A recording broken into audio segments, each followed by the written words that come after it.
90 দশকের শেষ দিকে বাংলাদেশে ফ্রোজেন খাবারের বাজার ছিল একেবারেই নতুন। ঠিক এমন সময় 2001 সালে আনুষ্ঠানিকভাবে যাত্রা শুরু করে গোল্ডেন হারভেস্ট গ্রুপ। শুরুর দিকে ফ্রোজেন ফুড ব্যবসার মধ্য দিয়ে প্রতিষ্ঠানটি ধীরে ধীরে পরিচিতি পেতে থাকে। তাই বিজনেসম্যানিয়ার আজকের ভিডিও গোল্ডেন হারভেস্ট গ্রুপকে নিয়ে। যখন বাংলাদেশে বেসরকারি খাতের বিকাশের সূচনা হচ্ছিল, তখনই এক সমৃদ্ধ সম্ভাবনা দেখা দিয়েছিল কমোডিটি ব্রোকারেজ ও আইটি সেক্টরে।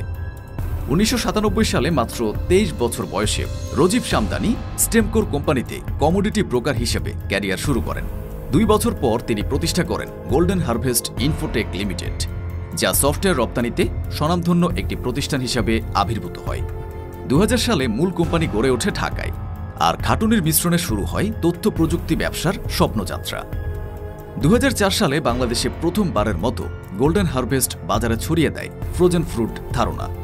2006 সালে তাদের প্রথম প্রস্তুতকারক ইউনিট চালু হয়, যা স্বল্প মেয়াদেই দেশের প্রথম নিজস্ব কোল্ড চেইন নেটওয়ার্ক গড়ে তোলায় উদ্যোগী হয় USAID এর সহায়তায়। ফ্রোজেন পরোটা, সেমাই, সসেজ সহ বিভিন্ন পণ্য দ্রুত জনপ্রিয়তা লাভ করে গ্রাহকদের মাঝেও।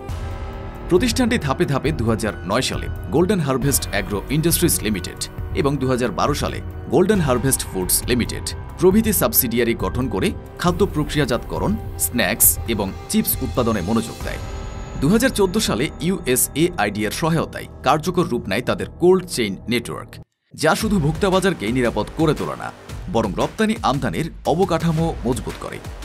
2019 সালে IFC বা ইন্টারন্যাশনাল ফাইন্যান্স কর্পোরেশন এর সাথে গৃহীত যৌথ উদ্যোগে ডিল অব দ্য ইয়ার পুরস্কার বিজয়ী প্রকল্পের মাধ্যমে কোল্ড চেইন সেক্টরে নতুন দিগন্ত উন্মোচিত হয় বলেও জানান রাজীব। 2018 সালে বাংলাদেশের দ্রুত বর্ধনশীল খাদ্য ও ফাস্ট ফুড মার্কেটের সম্ভাবনা বুঝতে পেরে গোল্ডেন হারভেস্ট গ্রুপ একটি ঐতিহাসিক পদক্ষেপ নেয়। তারা ভারতের জুবিল্যান্ট ফুডওয়ার্কস লিমিটেডের সঙ্গে চুক্তি করে ডোমিনোস পিৎজাকে বাংলাদেশে আনার একচ্ছত্র লাইসেন্স লাভ করে। জুবিল্যান্ট ফুডওয়ার্কসই ভারত, নেপাল ও শ্রীলঙ্কায় ডোমিনোজের মূল ফ্র্যাঞ্চাইজি অপারেটর। তথ্য প্রযুক্তি বিভাগ আজও গোল্ডেন হারভেস্টের অন্যতম মেরুদণ্ড।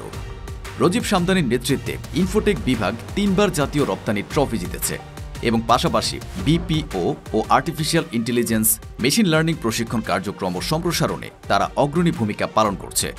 বিগত 2 দশক ধরে বর্তমানে গোল্ডেন হারভেস্ট গ্রুপে কর্মরত প্রায় 5000-এরও বেশি জন কর্মীর বলিষ্ঠ অবদান সংগঠনকে দিয়েছে ক্রমবর্ধমান আয় ও বিশ্ব সর্বজ্ঞ স্বীকৃতি। আজ তারা খাদ্য, IT, logistics, real estate, aviation, infrastructure, insurance সহ নানা খাতে বিচরণ করছে।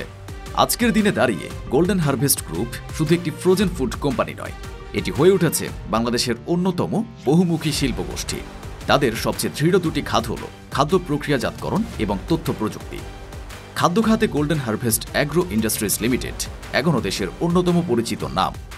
2023 সালের জুন পর্যন্ত এই প্রতিষ্ঠানটি বছরে প্রায় 968 কোটি টাকার রাজস্ব অর্জন করেছে। তবে আন্তর্জাতিক কাঁচামাল বাজারে দামের ওঠানামা ও উৎপাদন খরচ বাড়ার কারণে সাম্প্রতিক সময়ে কিছু আর্থিক চাপের মধ্য দিয়ে যাচ্ছে। যেমন 2025 সালের মার্চ পর্যন্ত হিসাব অনুযায়ী প্রতিষ্ঠানটি প্রায় 208 কোটি টাকার অপারেটিং ক্ষতি দেখিয়েছে। তবে সামগ্রিকভাবে কোম্পানিটি স্থিতিশীলভাবে বাজারে টিকে আছে এবং তার বিভিন্ন পণ্য এখনও ভোক্তাদের মাঝে জনপ্রিয়। 2013 সালে ঢাকা স্টক এক্সচেঞ্জে প্রবেশের পর গোল্ডেন হারভেস্ট অ্যাগ্রো ইন্ডাস্ট্রিজ লিমিটেডের IPO তৎকালীন বিনিয়োগকারীদের মন জয় করে, কারণ সে সময় বাংলাদেশের ফ্রোজেন ফুড শিল্প খুবই সীমিত, আর গোল্ডেন হারভেস্ট তাদের আধুনিক কোল্ড চেইন অবকাঠামো ও কৃষিভিত্তিক প্রক্রিয়াজাত খাদ্য নিয়ে যে উদ্ভাবনী অঙ্গীকার করেছিল তা ছিল অন্যদের থেকে বহু গুণ এগিয়ে। কিন্তু সাম্প্রতিক বছরগুলোতে শেয়ার মূল্য কিছুটা চাপের মুখে পড়েছে। একদিকে কাঁচামালের দাম অস্বাভাবিকভাবে ওঠানামা করছে, অন্যদিকে বৈদেশিক মুদ্রার বিনিময় হার ও পরিবহন খরচ বেড়ে যাচ্ছে। এই সব কারণ মিলিয়ে উৎপাদন ব্যয় বৃদ্ধি পেয়েছে, ফলে অপারেটিং মার্জিনে ফাটল ধরে গিয়েছে। স্বাভাবিকভাবেই কিছুটা অনিশ্চয়তা দেখা দিয়েছে বিনিয়োগকারীদের আস্থায়। তবে গোল্ডেন হারভেস্ট তাদের প্রযুক্তিগত দক্ষতা ও বাজার দখলের শক্তিকে কাজে লাগিয়ে এই চ্যালেঞ্জ মোকাবেলা করতে মুখিয়ে আছে। গোল্ডেন হারভেস্ট গ্রুপের বহুমুখী ব্যবসার মধ্যে আরও 3টি নতুন ও দ্রুত বর্ধমান শাখা রয়েছে, যা তাদের শক্তিকে আরও বৃদ্ধি করছে। প্রথমত, গোল্ডেন হারভেস্ট আইসক্রিম লিমিটেড, যা 2017 সালে শুরু হলেও এখন প্রায় 60 থেকে 70 ধরনের আইসক্রিম তৈরি করে থাকে। এই বিভাগ থেকে বছরে আনুমানিক 50 থেকে 55 কোটি টাকার বিক্রয় হয়। দ্বিতীয়ত, গোল্ডেন হারভেস্ট ফুডস লিমিটেড, যা প্রধানত স্ন্যাক্স ও চিপস বাজারে কাজ করে। এখানে জনপ্রিয় পণ্য হিসেবে রয়েছে বারবিকিউ মিক্স চানাচুর, ঝাল মিক্স ও ডাল ভাজা ইত্যাদি। আরেকটি বড় শাখা হল গোল্ডেন হারভেস্ট ডেইরি লিমিটেড। তারা লিকুইড মিল্ক, ঘি, দই, পনির, মোজারেলা চিজ সহ ডেইরি পণ্য উৎপাদন করে। ডেইরি বিভাগ থেকে 2023-24 সালে প্রায় 6.38 কোটি টাকার আয় এসেছে, যা গ্রুপের খাদ্য খাতকে আরও বিস্তৃত করছে। তবে গোল্ডেন হারভেস্টের প্রকৃত শক্তি অনেকাংশে এখন তথ্য প্রযুক্তি খাতে। গোল্ডেন হারভেস্ট ইনফোটেক, যা প্রায় 2 দশক আগে যাত্রা শুরু করেছিল, বর্তমানে প্রায় 2600 জন দক্ষ কর্মী নিয়ে বিশ্বের বিভিন্ন দেশের জন্য সফটওয়্যার ও বিজনেস প্রসেস আউটসোর্সিং সেবা প্রদান করছে। এই বিভাগটি প্রতি বছর প্রায় 233 কোটি টাকা বা $23.1 মিলিয়ন রপ্তানি আয়ে অবদান রাখছে। দেশের আইটি রপ্তানি খাতে ইনফোটেক এখন শীর্ষ 10 প্রতিষ্ঠানের একটি। এই সাফল্যের পাশাপাশি প্রতিযোগিতাও বেড়েছে।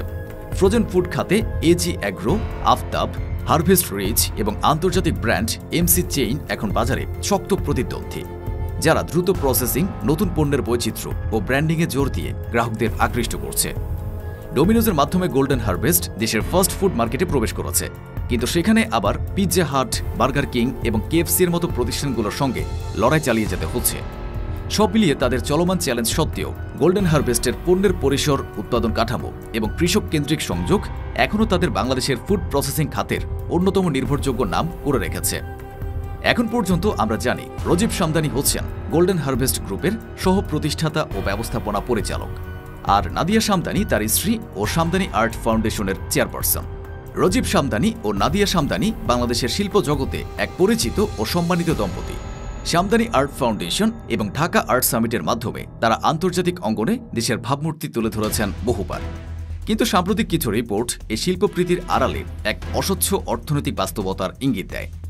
বণিক বার্তার the dark side of a bright art loving couple শিরোনামে প্রকাশিত অনুসন্ধানে তাদের ব্যাপারে নানা অভিযোগ উঠেছে। এই দম্পতির প্রতিষ্ঠানের আর্থিক লেনদেনের স্বচ্ছতা নিয়ে প্রশ্ন রয়েছে। প্রতিবেদনগুলো বলছে, আর্ট সংগ্রহের আড়ালে লেয়ারিং নামে পরিচিত এক ধরনের অর্থ পাচারের কৌশল প্রয়োগ হতো, যেখানে শিল্পকর্মের মাধ্যমে বৈধ লেনদেনের আড়ালে কালো টাকা স্থানান্তর করা সম্ভব হতো। যদিও শামদানি ফাউন্ডেশন এসব অভিযোগ অস্বীকার করেছে এবং বলেছে তারা কেবল শিল্প চর্চা ও শিল্পীর উন্নয়নেই কাজ করে, তবে কোনো ধরনের স্বাধীন তদন্ত এখনো হয়নি। ফলে প্রশ্ন থেকে যায়, সবকিছু কি শুধুই কাকতালীয়, নাকি এই আর্ট ওয়ার্ল্ডের পর্দার আড়ালে সত্যিই কোনো শৈল্পিক প্রতারণা চলছিল? আজকের ভিডিওতে আমরা দেখালাম কিভাবে গোল্ডেন হারভেস্ট গ্রুপ শুধুমাত্র ফ্রোজেন ফুড খাতে নয়, তথ্য প্রযুক্তি থেকে শুরু করে ফাস্ট ফুড মার্কেটেও নিজেদের শক্ত অবস্থান তৈরি করেছে। যদিও কিছু চ্যালেঞ্জ মোকাবিলা করতে হয়েছে, তবুও তারা তাদের উদ্ভাবনী শক্তি আর দৃঢ় প্রত্যয়ের মাধ্যমে এগিয়ে যাচ্ছে। পাশাপাশি দেখলাম গোল্ডেন হারভেস্টের 2 শীর্ষ মুখ রজিব ও নাদিয়া শামদানির শিল্প চর্চার আড়ালে আর্থিক স্বচ্ছতা ও রাজনৈতিক সংযোগ নিয়ে নানা বিতর্ক ও অভিযোগ। আপনি কি মনে করেন গোল্ডেন হারভেস্টের মতো প্রতিষ্ঠানগুলোর আধিপত্যে আগামী বছরগুলোতে বাংলাদেশের কোন খাতগুলো সবচেয়ে বেশি এগিয়ে যাবে এবং কেন? ভিডিওটি শেষ পর্যন্ত দেখার জন্য ধন্যবাদ। যদি ভালো লেগে থাকে চ্যানেলটি সাবস্ক্রাইব করে রাখুন। কমেন্টে আপনার মতামত অবশ্যই জানাবেন। বিজনেস জগতের এমন সব ভিডিও পেতে আমাদের সাথেই থাকবেন।